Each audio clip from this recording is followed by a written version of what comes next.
2 Samuel chapter 6 for this evening. Plodding along chapter by chapter, verse by verse.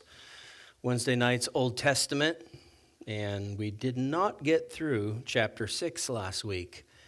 We got down to really verse 13. We read verse 14, but we can't take credit for it because we didn't study it.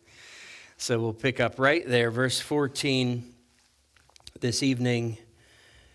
It's quite a story we're right in the middle of. I guess if there's any story in David's life to slow down on, this is a good one of the good ones, because we've seen a historic moment for the nation of Israel just turn to absolute disaster.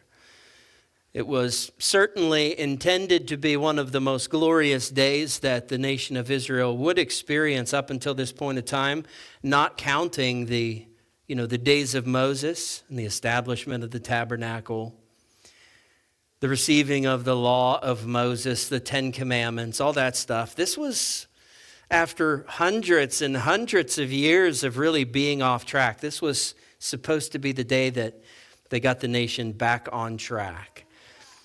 Back to the Lord. Back to His Word.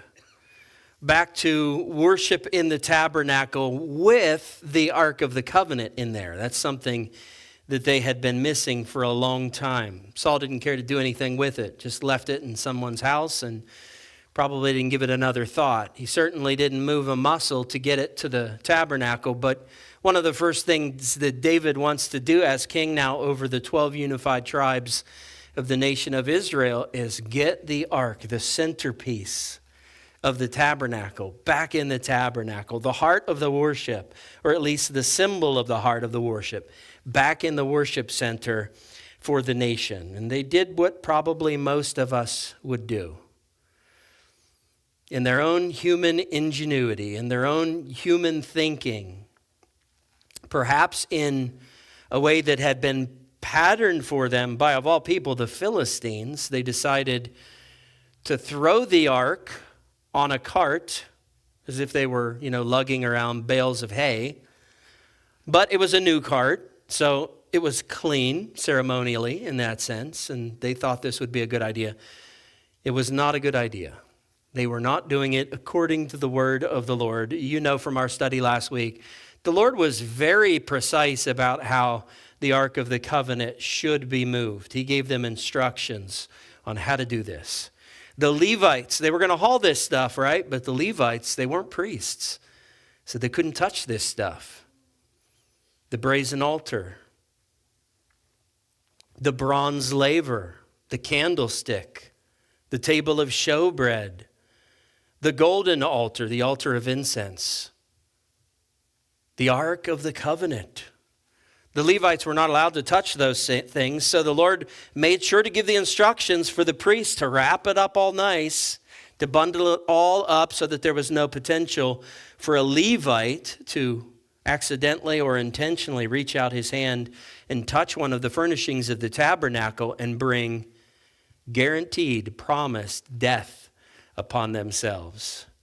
But this is a nation that has drifted away from the Lord for a long time. They were still conducting tabernacle services to some extent. But when it came to what the Word of God had to say about this issue, they just weren't well versed enough to know it. And it was a good lesson to us, yet another lesson, once again, on the fact that God's people oftentimes destroy our own selves and mess up our own lives because of a lack of knowledge. It's all in here. God gave us the manual for life, physical, earthly life, and eternal life. It's the manual right here. It's all in here. But do we know it? When we know it and we act on it, we can pretty much count on blessed lives, with only those rare exceptions where the Lord might want to make a Job out of you, right?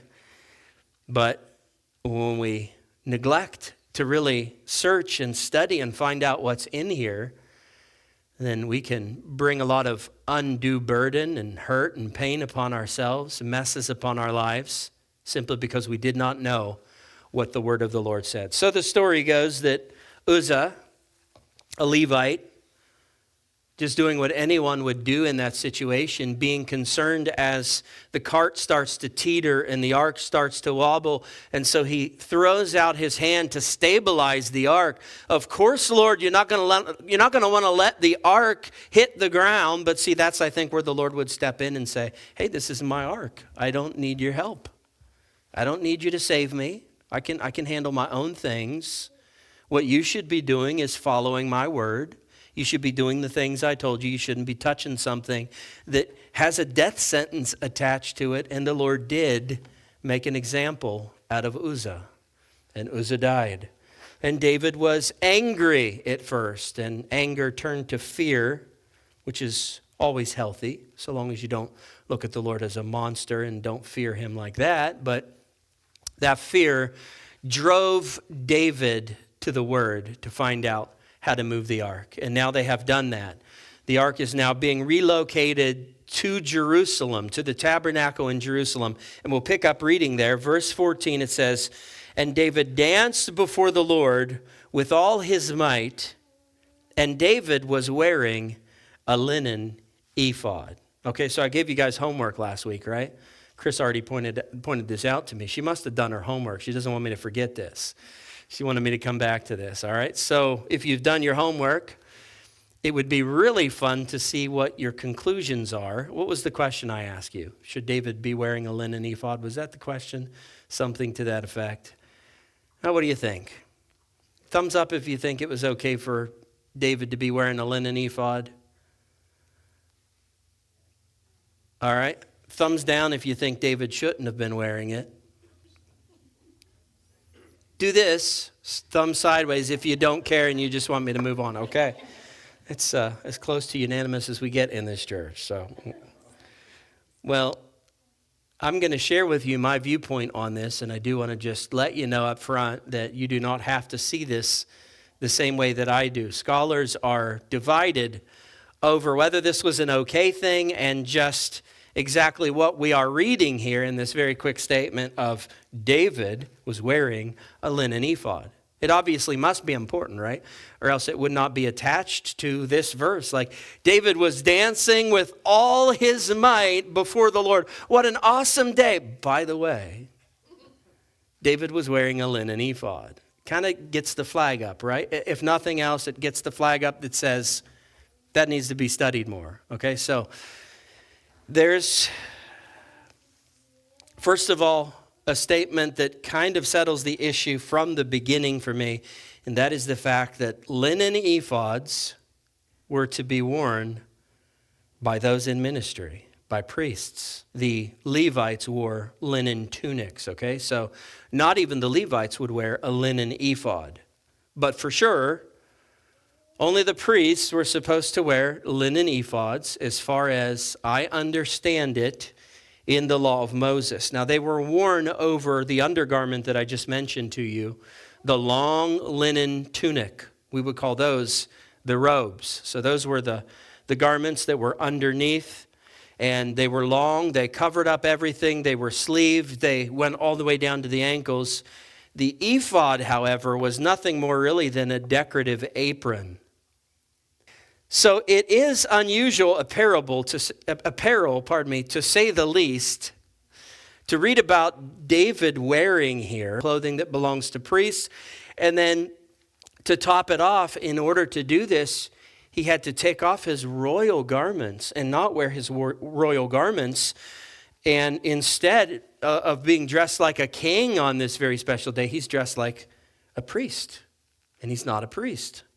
And so that says to me that on this day, David had something very intentional on his heart as a motivation, and that is worship. And I'm going to commend David for that. I think it's like, to take off the royal garments and to wear a garment of worship. That's saying that on this day, me being king, that doesn't matter. Me being a servant and a worshiper, that's what matters. So it's communicating a good statement. I think the passage itself and the verses that we're going to read here a little further on when we hear from Michal, I think those passages are going to give away the fact that David was indecently exposed.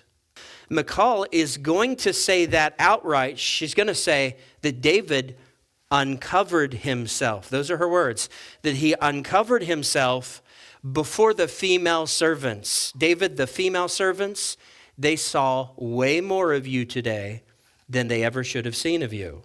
So, Michal certainly thinks that David is indecently exposed. And so that's why I'm going to stick with that interpretation based on biblical understanding here. I don't think Michal would have just pulled this out of the air. And David was not wearing his kingly garments, and he was showing a little too much flesh for the time period. And yet on that positive note, he is all in on worshiping. That's what the garment is communicating. He's all in on worshiping on this day. So we won't take that away from him. And I personally am not going to take anything away from what Michal has to say about David on this day either. I think her concerns are well-founded. So we read in verse 15, "So David and all the house of Israel brought up the ark of the Lord with shouting and with the sound of the horn." Okay, so I shared those verses with you last week from 1 Chronicles, that either David or the priest, someone went to studying the Word of God. Someone found it in the law of Moses, the way that God had prescribed for the Ark of the Covenant to be moved. And they finally figured out the right way to do that. And then they have now successfully moved it the way that the Lord wanted them to. So last week as we were studying this, they were trying to do the right thing, but they were doing it in the wrong way. This week, as we study it, they're trying to do the right thing, and now they're doing it in the right way. This is in accordance with the Word of God, the Old Testament Scriptures. So success is guaranteed, right? They're finally doing it the way the Lord wants them to. Verse 16, "As the ark of the Lord came into the city of David, Jerusalem, Michal, the daughter of Saul, looked out the window and saw King David leaping and dancing and exposing before the Lord." Okay, I added that one word. "And she despised him in her heart." That's strong. I mean, she went from loving David in 1 Samuel, remember that? This was like love at first sight. She loved David in 1 Samuel. Now in 2 Samuel chapter 6, she despises him in her heart. She hasn't even given him a chance to explain himself. She's just decided to despise him in her heart. And we'll talk about that more in just a moment. But verse 17, "And they brought in the ark of the Lord and set it in its place inside the tent," which would be the tabernacle, "that David had pitched for it. And David offered burnt offerings and peace offerings before the Lord." Okay, you think this would have been like a bigger story that would have given, more space to it in the Scriptures. For whatever purpose, the Lord didn't decide to do that. But we just had a very quick insert to notify us of a really big thing. And that is that David has reconstructed the tabernacle there in the city of Jerusalem, the holy city. This is a new tabernacle, for sure. It's not the tabernacle that was erected previously under the reign of Saul, and it is not the same tabernacle that was standing in the days of Samuel. That got destroyed by an enemy. We studied that in the book of Judges, in the book of 1 Samuel. So this is a completely new construction. David has had the tabernacle rebuilt. They have a worship center now where it should be. And now they have finally brought the ark to the tabernacle in the worship center. So I like this. When David was reigning over just the one tribe of Judah, he was reigning from headquarters in Hebron. That's where he set up headquarters. But now that he's reigning over the 12 tribes, he picks a more central location, a little further north, Jerusalem, the holy city.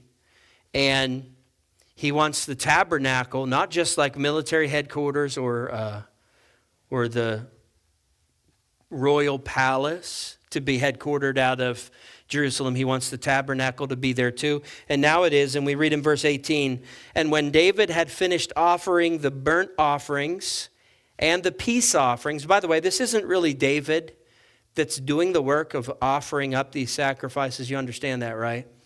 I know he might be dressed like a priest, but he's not a priest. He can't do this. He cannot offer up sacrifices for the Lord. When it talks about David offering up sacrifices to the Lord or offerings to the Lord, that just simply means that David is commissioning these offerings and the priests are carrying them out. Okay, by the way, that's why I didn't buy into it as we read about Samuel making offerings to the Lord. It's why I didn't buy into it that Samuel was overstepping biblical boundaries as only a Levite and doing the work of a priest and making offerings and sacrifices before the Lord. I never once bought into it, and I stand by that. Just because we read that someone's making an offering, that does not mean they're doing the work of slaying the animal, of bleeding it, of offering it up on the altar, of divvying out the portions. No, that's the work of a priest. And so David is letting that happen. And it says after that, he blessed the people in the name of the Lord of hosts. And we would call that a benediction. A benediction. I like to end every Sunday morning service with a benediction. You've noticed that. That's a stated blessing over the congregation. But I do want to point out here that there's a particular order. You know, when we're looking at ministry and how ministry functions and what ministry priorities are, there is a proper order to that. It's just a two-step process, and that would be number 1, verse 7, David blessed the Lord. That was first. Number 2, second, verse 8, David then blessed the people. So you see the order? It's important that you see the order and that you know the order. The Lord is blessed first, and then the people are blessed second. Our aim, our goal in ministry should be, first and foremost, if not only, to bless the Lord, to please Him. That should be our main focus as ministers of the gospel. Secondary to that, as a byproduct to pleasing and blessing the Lord with ministry, well, then the congregation should be blessed by that as well, right? That's how it's supposed to work. If we get it any other way, then it's altogether wrong. We can't think that the first priority of ministry is to make the congregation happy, to do ministry in such a way that the whole congregation will be wowed. That's not the point of it. No, that's a byproduct of ministering to the Lord. I don't know if you remember this, but way back in our studies, if you were with us, Leviticus, Exodus, Numbers, I said those out of order, but you get it. Our studies, we read it over and over like it was getting pounded into our heads, the ministry responsibilities of the priest. What was it? Just over and over, we got this. The priests were to minister before the Lord. They were to minister literally to the Lord. That was their main function. That was when they were doing it right and their priorities were straight, their main concern in what they were doing in ministry was to bless and please the Lord.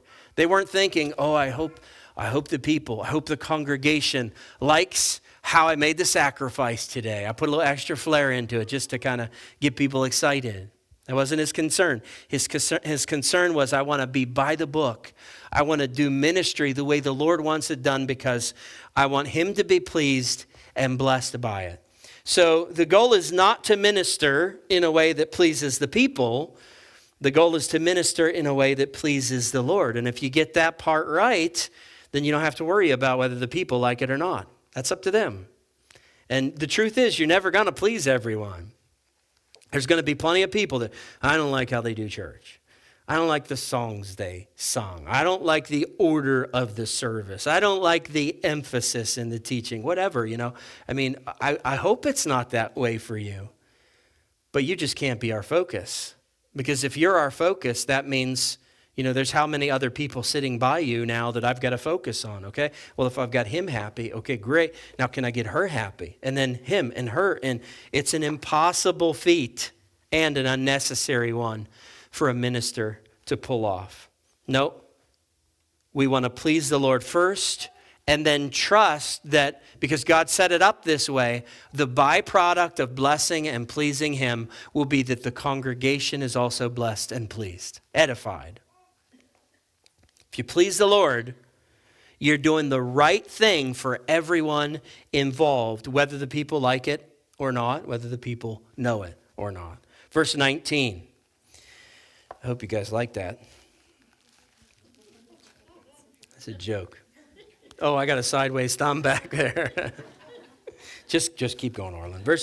Verse 19, so David blessed the people after he blessed the Lord and distributed among all the people, the whole multitude of Israel, both men and women, a cake of bread. Sounds better than it is, but it's just a loaf of bread. A portion of meat. Yes, thank you, please.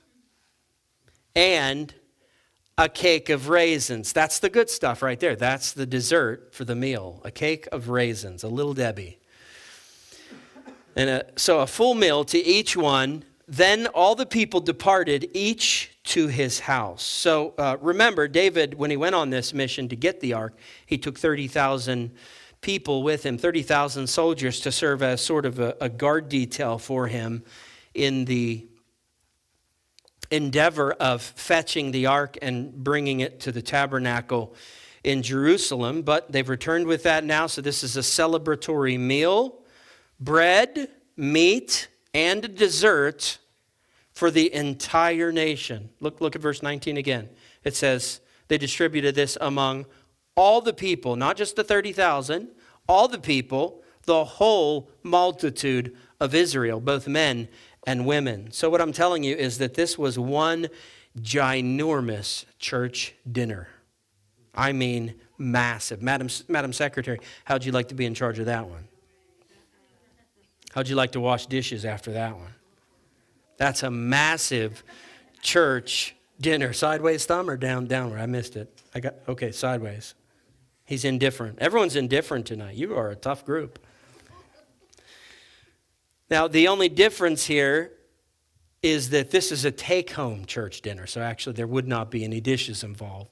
They give them all their meals, but we just read it. They all now depart, each one to his house. And we read in verse 20, and David returned to bless his household. So he has the dinners for his family as well. He's returning home in order to give his family members their church dinner. But I don't think we should restrict David's intentions to just the meal when it says that David returned to bless his household. I think this is more about delivering meals to his family.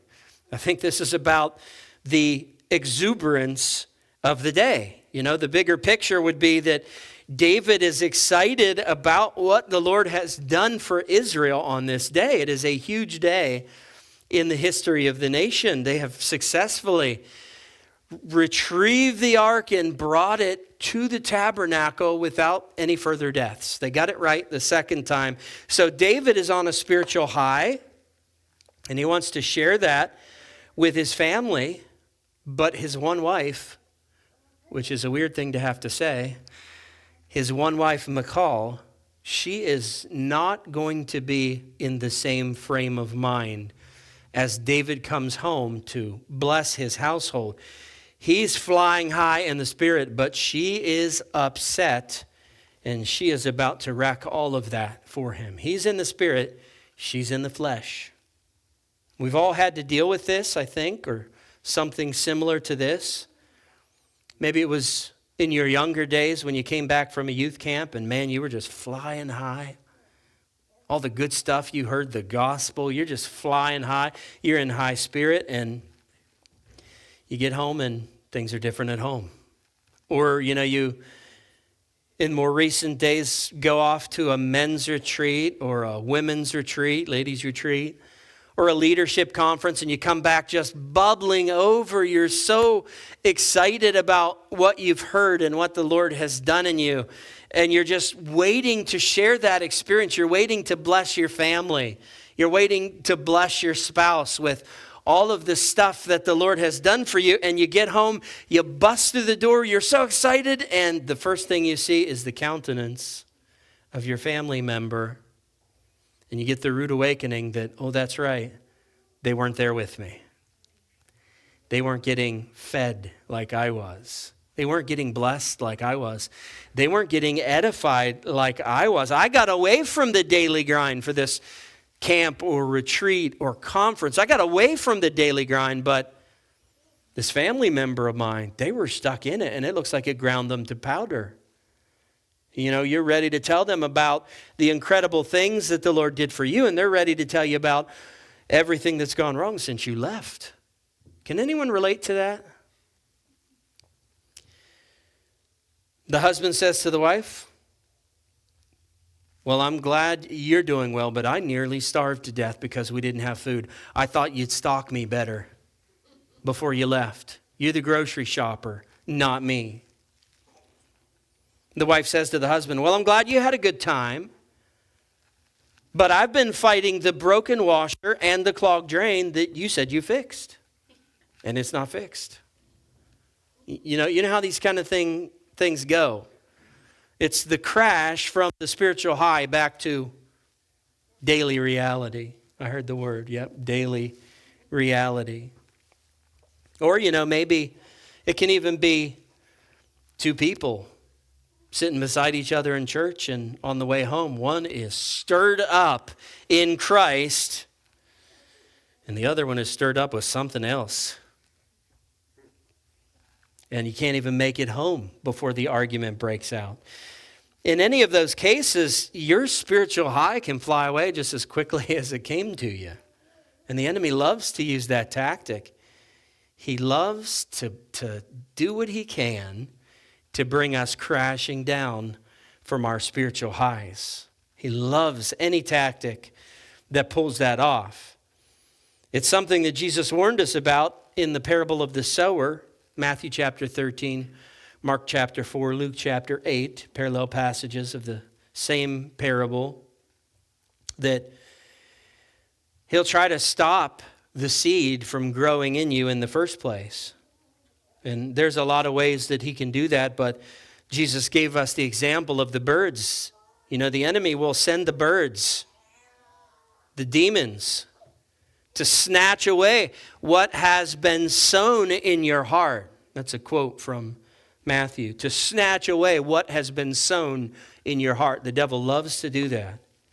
Or he can toss a bunch of rocks into the garden and make the soil so rocky that what you heard, that what you experienced, that what was sown in the heart doesn't really have enough space to take root. Or he can sow some thorns in to the soil of your heart and squeeze out the blessings that you've received, the good word of the Lord that you've received, the broken washers and clogged drains of life, that kind of stuff. And much of that time, the bird brains, the blockheads, the jagger bushes that Satan uses in life, who are they? They're the people that are closest to you in life. They're sweetheart and honey. They're father and mother and son and daughter, family members, very close brothers and sisters that the Lord, he doesn't lose them to damnation, but for just a moment, you know how this is.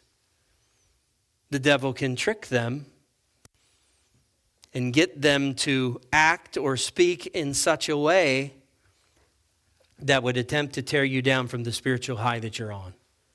It's your loved ones having one of those Simon Peter moments where Jesus has to say, "Get behind me, Satan. You have no idea what spirit you're of right now. Get behind me, Satan." And again, I want to point out Jesus, who was not calling Peter Satan. He was recognizing the work of Satan, the voice of Satan in his servant Peter. And you'll have to do that too with your loved ones when this happens.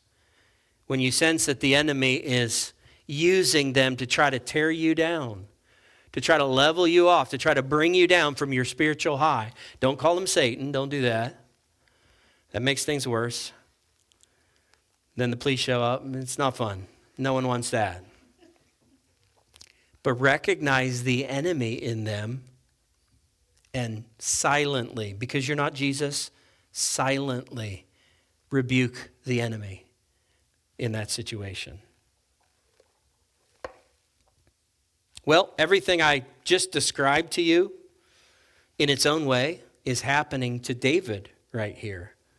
And I do not believe that David handled this as well as you and I will need to handle this if we're not going to lose our spiritual highs. So let's read it. Let's watch how David handled it. Let's learn from it. It says, reading on in verse 20, but Michal, the daughter of Saul, came out to meet David and said, how the king of Israel honored himself today, uncovering himself today before the eyes of his servants, female servants, as one of the vulgar fellows shamelessly uncovers himself. Okay, so Michal has two issues with what David did on this day. During the Ark's Welcome Home Parade, she has two issues with it. Here's her two issues. Number one, she thinks that David was honoring himself. Why might she think that? The only thing I can think of is the fact that he's wearing a linen ephod. The fact that he's wearing the garment of a priest. Again, I am firm in this. I don't think he should be wearing this. So it seems to me that it's like Michal saying, David, you're a poet, you're a prophet, you're a king. Is that not enough for you? You got to pose as a priest today too? That's like way out of line. What you were doing is trying to draw attention to yourself, trying to put yourself in a position that you really don't belong in. You're the king. Just be the king. And then secondly, she accuses David of uncovering himself, indecently exposing himself in front of other females. So the accusation from Michal is the reason why I think we have to acknowledge that David was scantily clad here in some way. So, does Michal have valid points? What do you think? I certainly think she does. She's often classified as the bad guy here, but I don't really necessarily see that. I think she could have handled this better, but I think her arguments make a lot of sense. First of all, it was, at the very least, arguably insensitive for David to wear a garment that only a priest should be wearing. Secondly, I don't care how good your worship is. I don't care how exuberant it is. I don't care if your heart is in the right place. Your body needs to be covered. It needs to be decent. Everything needs to be done decently and in order, right? If you're worshiping the Lord and at the same time causing other congregants to lust, I think you're the one that messed up. I think you're the one that needs corrected. I think you're the one that needs to change behavior. So I don't blame Michal at all for being jealous here. Actually, it's kind of refreshing to know that this is not a modern problem. The fear of someone else finding your spouse attractive and maybe trying to steal them away from you, it's not a modern problem. It's not exclusive to us. This is a problem that is as old as dirt. All right? It's jealousy. Basic jealousy. You guys know how I feel about basic jealousy. Jealousy over a spouse that you love is a good thing. And that's only good or bad depending on what you do with it from that point. But jealousy reveals love. If you're jealous, that means I love this person and I do not want to lose them. Now, if you go too far with it and you say, I love this person and I will kill anyone that tries to take this person from me, now you've crossed the line. A really big one. Again, the police are going to need to be called for that too.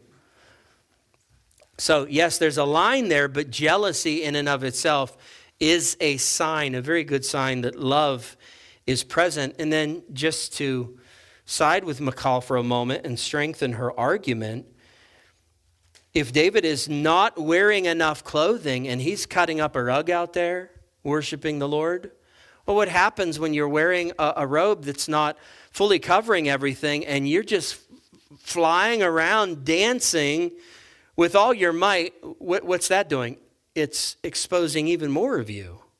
So the situation is exacerbated by David's frantic worship, by David's dance moves. So yeah, I think the other ladies were seeing parts of David that only his wife should be seeing. And then that opens up a whole nother can of worms, like, well, which wife would it be appropriate for? Michal initially, but then they divorced. He married her again, so he really, by the law of Moses, shouldn't be with her. Would it be Abigail, the second wife? Was he really fully divorced from Michal when he married her? I don't really know. How about the other ones? He's got how many other wives now? I don't know. Thinking about that makes my brain hurt, so I'll just have to leave it at that. Probably one of his wives this would have been appropriate for, but no one else. Simply put, David was dancing with enthusiasm. He just didn't have enough coverage. He needed to be covered better. And then I do believe Michal is also upset with David because he not only was wearing the linen ephod, but he wasn't wearing his royal apparel for this. And that was, in her estimation, I believe, degrading for David and not very kingly of David. You know, to be not in his kingly clothes on this day, to be out there dancing and flipping out, just so excited, acting like a kid. She sees this as not very sophisticated and becoming of a king. I think I can kind of hear her saying, my father would never have acted like this. My dad would have never done that. My dad knew how to be a proper king. What are you doing? You're out there making a fool of yourself. You're embarrassing yourself, and you're embarrassing me and all the rest of your wives. Terrible thing. If she didn't imply that already, I believe David certainly does with this next statement. Okay, if you think I'm reading into that, just know this. That's how David took it too. Look at what David says in verse 21. And David said to Michal, it was before the Lord. I was doing this for the Lord. I don't care what people think. It was before the Lord who chose me above your father. Ouch. You see what's happening here? Don't you dare compare me to your father. Don't you dare. Don't forget, if your father is the standard for how a king should be, don't forget he's the guy God fired, and I'm the guy God hired to replace him. I'm the better man, okay? I'm the guy that the Lord picked over your dad, so don't compare me to your dad. You know how married couples hate that. Don't you dare call me my mother. Don't you dare compare me to your father. You know how that goes, right? Couples fight over that. I'm sure couples have probably even divorced over that kind of stuff. And a lot sillier stuff. But what we're seeing from David, yes, okay? You don't have to agree with me. I think you should, though. What we're seeing from David is a very immature and unhealthy way to handle a marital disagreement. So it seems like maybe polygamy wasn't working out too well for them. What do you think? Of course, right? And then it says, and above all his house, God picked me over your father, and above all his house, his kids too, to appoint me as prince over Israel, the people of the Lord, and I will celebrate before the Lord. David is not going to budge on this. He is going to double down, and he's actually going to take this a step further. I'm not going to stop worshiping the Lord like this. In fact, verse 22, I will make myself yet more contemptible than this, and I will be abased in your eyes. You don't want me to dance half naked before the Lord? You know what? I'm going to do it And I'm going to take it even further next time, right? He says, but by the female servants of whom you have spoken, by them I shall be held in honor. Ooh, husbands, never do that. Never say that to your wife. Well, the other ladies liked it. What's your problem? The other women, they liked what I was doing. You're the one with the issue. I'm fine. No, don't do that. Okay? It amazes me how many people read this verse and just automatically assume that David is justified in everything that he's saying. It amazes me. Well, it's David, so he's got to be doing the right thing, right? His arguments are correct, right? He's David. Well, I've shared with you, I actually side with Michal in the majority of this. If I lean in one direction, I have to say I agree more with Michal than I do David here, seriously. And this is where the hardcore Pentecostals get it wrong and get themselves into trouble. They'll use verses like this, specifically this verse, to support disorderly activities in public church services. You know, if you try to say, well, look, that's a little out of line, it's a little too radical, they'll bring you to a verse like this and say, I'll be more contemptible than that in the next church service. I know what I learned from David. The lesson there is you can worship the Lord in public however you want, and don't you let anyone else drag you down with their whole public worship propriety rules. That's what they take away from this passage. That should not be the lesson, the spiritual lesson. That should not be the takeaway. All right, I think the Apostle Paul had plenty to say about orderly conduct in public church services. 1 Corinthians chapter 14. You familiar with it? I think Paul and the Bible has a lot to say about worshiping God on God's terms. You can't pluck a verse like this out and learn from David that you can worship the Lord however you want, and you don't have to worry about what other people think at all. We need to look at this entire passage with an open mind. Don't assume that David is right just because he's David.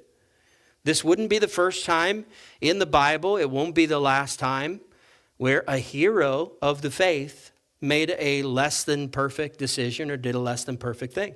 In fact, it won't be the worst that we get from this guy right here. You know what I'm talking about, right? The story of Bathsheba. No, I think this is a mistake. I think he's handling this very poorly. I believe the Bible is trying to show us not how wrong Michal was, but I think the Bible is trying to show us a domestic dispute between David and Michal, and then I think the Bible wants us to figure out what's right about it, what's wrong. How is it handled that's right? How is it handled that's wrong? And then not make those same mistakes in our own marriages. That's why I think this story is here. And in my opinion, they're both in the wrong. David more so than Michal, my opinion. And the easiest way to figure that out is to go to a verse like Ephesians chapter 5, verse 33, where through the Apostle Paul, the Holy Spirit gives commands for husbands and wives. They get one task each in that verse. If you look at that verse, it says, however, let each one of you love his wife as himself. That's the husband's instructions. And let the wife see that she respects her husband. Do you see that they both dropped the ball with this verse right here? They both just completely messed up the contents of this verse. What did Michal do wrong?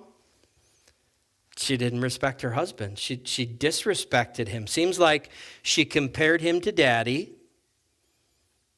And she just lambasted him as soon as he got home. Just pounded on him.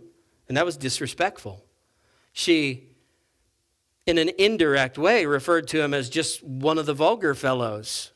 Wouldn't take that too well if I was a husband. She disrespected him. And what about David? What did David do wrong? David didn't love his wife the way that Christ loved the church, and that would be sacrificially. That's also in Ephesians chapter 5. Michal should not have jumped David about this the way that she did. And David should have said, honey, I had no idea that would hurt you. I wasn't even thinking. I was just out there. My mind was focused on the Lord. I am so sorry. I won't do that again. That's what he should have said. How many think I'm right on that? Okay, your marriages are healthy. I can tell you that right already. Guaranteed. Instead, what did David say? That's what he should have said, but what did David actually say? David basically said, don't you dare compare me to your father. I'm a better man than your father. And if you think what I did today was bad, just wait. The next one's going to be worse. That's what he said. Very immature. Very unhealthy. It's almost like the Lord knew when he inspired Paul to write Ephesians 5:33 that like the two big issues in a marriage is that a husband love his wife sacrificially and that a wife respect her husband. Because that's like in a marriage, the thing that a woman needs most is the love of her husband. And the thing that a man needs most is the respect of his wife. And there you go. They failed on both accounts here. Now, beside all that, I am a firm believer that Christian spouses should never talk to each other this way. They shouldn't do this. They should not get into verbal knockdown dragouts. There's certainly, I don't believe, find it in the scriptures to prove me wrong if you can, that husbands and wives should raise their voices to one another. I don't believe that should ever happen. They should never argue. Now, I didn't say disagree. It's okay to disagree, but here's what you should do as a Christian couple. You should dispute you should discuss, don't listen to the first thing I said. You should discuss your disagreements, not dispute them. You should discuss them and not dispute them. When you're discussing your disagreements, then you're respecting one another and you're loving one another. You can handle everything without yelling. Trust me, you actually get further if you don't yell. Yelling just pits you further and further against one another. Since I was about 17 years old, I had this verse memorized, and it's a good one for life in general. It's a great one for marriage. Proverbs chapter 15, verse 1. Grievous words stir up anger, but a soft answer turneth away wrath. That's King James Version, right? A soft answer turns away wrath, but a harsh word stirs up anger. You can say things in a polite and kind way, and you can really get somewhere with your spouse. Or you can yell at each other and verbally beat on each other and see if that works for you. It's not going to work for you. Just save yourself the time. Always speak softly and kindly to your spouses, no matter what. Just don't allow yourself to do anything but that. Just refuse to do anything but that, because that's your spouse. She married you. He married you. That's your other half. There's a good chance it's your better half. So respect them, honor them, help them, love them. Make it so that what they think and feel becomes even more important to you than what you think and feel. If you get there, you're in a good place. Verse 23. And Michal, the daughter of Saul, had no child to the day of her death. Ooh, okay, now what? What do you do with that, Pastor? Did God punish Michal with barrenness because she tried to tell David, you needed more clothing on? And you really, it just seemed to me like you were self-seeking and self-honoring out there. Is that what happened? Did God punish her for trying to correct David? I think I'm going to say no, right?